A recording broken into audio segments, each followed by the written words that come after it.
আসসালামু আলাইকুম গাইস, আপনারা সকলে কেমন আছেন? আশা করি আপনারা সকলে ভালো আছেন। তো এটা হচ্ছে রাজশাহীর river hangout restaurant and burger shop. এটা হচ্ছে পদ্মা নদীর পাড়ে অবস্থিত।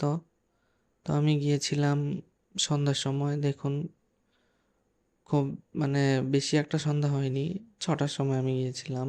সেখানে যাওয়ার পরে দেখলাম পরিবেশটা অনেক ঠান্ডা আছে। তো সেখানে কিছুক্ষণ হাঁটাহাঁটি করলাম। তো আমার সাথে আমার এক ছোট ভাইও গিয়েছিল। তো দেখুন, পরিবেশটা খুবই সুন্দর এবং আড্ডা দেওয়ার মতন একটা ভালো একটা জায়গা। সেখানে কিছুক্ষণ হাঁটাহাঁটি করলাম। হাঁটাহাঁটি করার পরে আশপাশে কি খাবো সেটা ভাবছিলাম। তা পরে দেখলাম যে একটা রেস্টুরেন্ট আছে ভিতরে। সেখানে যাওয়ার আগে একটা চায়ের স্টলের ওখানে গেলাম, চায়ের দাম টাম জিজ্ঞেস করে পরে সেখানে রেস্টুরেন্টের মধ্যে ঢুকে পড়লাম। তো রেস্টুরেন্টটা একটা মিনি রেস্টুরেন্ট, একটা ভ্যানের মাধ্যমে তারা খাবার তৈরি করছিল এবং সেখানে সাপ্লাই করছিল। তো দেখুন আপনারা, পরিবেশটা ছিল খুবই সুন্দর। তো সেখানে কিছুক্ষণ হাঁটাহাঁটি করলাম।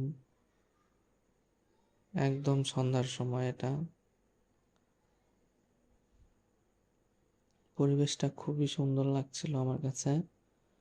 তো সেখানে বসে বসে একজনের সঙ্গে আমি কথা বলছিলাম। তো কথা বলার ফাঁকে আমি সেখান থেকে একটা বার্গার স্যান্ডউইচ অর্ডার করি এই দোকানটা থেকে। তারা স্যান্ডউইচটা মেক করছিল।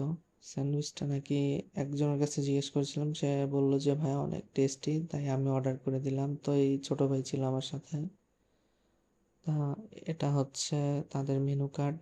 তো এই হচ্ছে তাদের স্যান্ডউইচ। তো স্যান্ডউইচটা আমার খুবই খুবই ভালো লেগেছিল। সেটা খাওয়া শেষ করে রিক্সা নিয়ে আমি আমার বাসায় ফিরছিলাম।